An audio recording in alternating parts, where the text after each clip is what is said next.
How's it going? Man, my hair looks crazy. Hey, welcome back. Star Trek Rewatch. You know what time it is. It's Thursday. I watched an episode of Star Trek. Gonna talk about it. Read from this updated Star Trek compendium for the Deadly Years. All right, we're gonna talk about this one. Here we go. Stardate 3478.2. While visiting planet Gamma Hydra 4 on a routine mission, Enterprise landing party consisting of Kirk, Spock, Dr. McCoy, Scotty, Chekhov, and Lieutenant Arlene Galloway are exposed to a strange disease. The illness, radiation poisoning caused by exposure to a comet, causes greatly accelerated aging. I'm not going to do it like Shatner anymore. Okay. Robert Johnson, age 29, and his wife Elaine, age 27, have been transformed almost overnight into aged individuals whom McCoy is powerless to save. The entire landing party, with the exception of Chekhov, begin to age rapidly as McCoy desperately seeks an antidote. Kirk becomes forgetful, McCoy irritable, and Lieutenant Galloway, possessed of an extraordinary high metabolic rate, dies. So we get a crewman death in this episode, which brings our death total up to 37 crewman deaths for the series. She's the only death in this episode. So we are at 37. All right?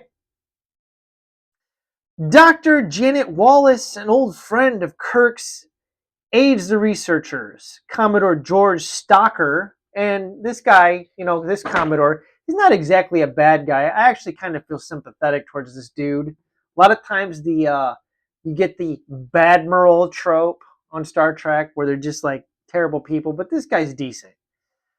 Commodore George Stocker aboard the Enterprise en route to his new command at Starbase 10 orders Spock to convene an extraordinary competency hearing. The Vulcan does so reluctantly, and after Kirk's weaknesses are exposed, Stocker assumes command. He heads the starship towards Starbase 10 straight into the Romulan neutral zone, which, come on, dude.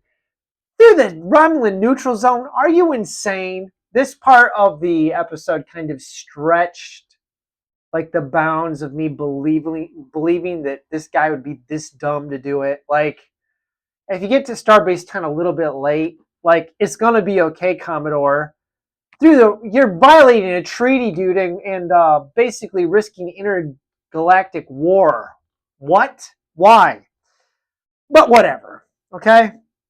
With the Enterprise surrounded, McCoy discovers the antidote, which is adrenaline, in time to enable the restored Kirk to save the day with the tried and true and proven Corbinite bluff. So we get a callback to the Corbinite maneuver, and he uses channel number 2, which has been decoded by the Romulans, so he knows that they can hear him. But yeah, this was I don't know, it was a decent episode. It wasn't great or anything, but here is the aged Kirk suffering from the aging effects of the disease, and I thought that the actors' performances here and their old age was pretty good.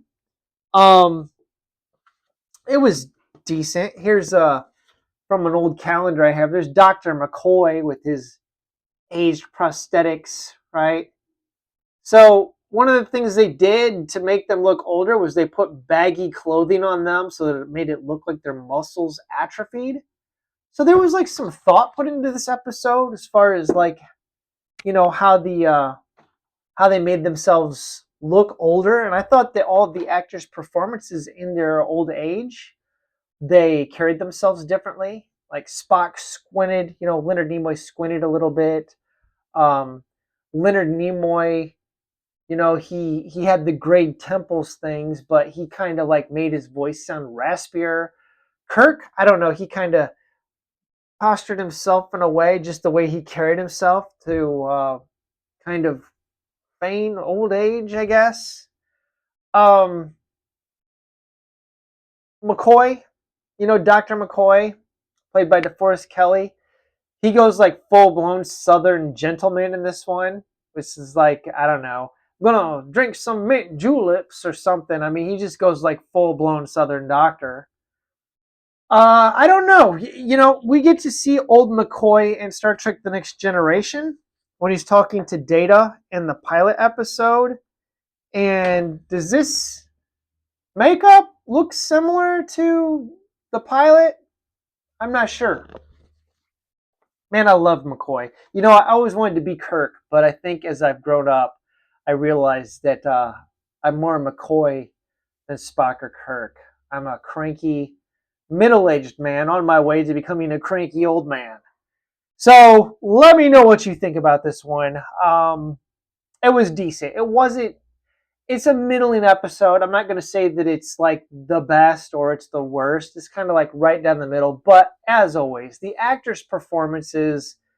How can you hate on Shatner, Nimoy, and DeForest Kelly? I mean, Scotty is great in this.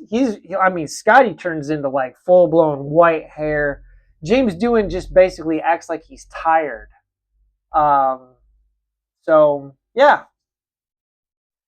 old advanced aging caused by radiation from a comet. Whatever. Hey, Joseph Pevney directed this one once again. I mean, he's been directing a lot of these. It seems like his name is in the director's credits almost every time I mention an episode. But this one was written by David P. Harmon. I have no idea who that guy is. That's it. Got nothing else to say. Thanks for watching. Have a wonderful day.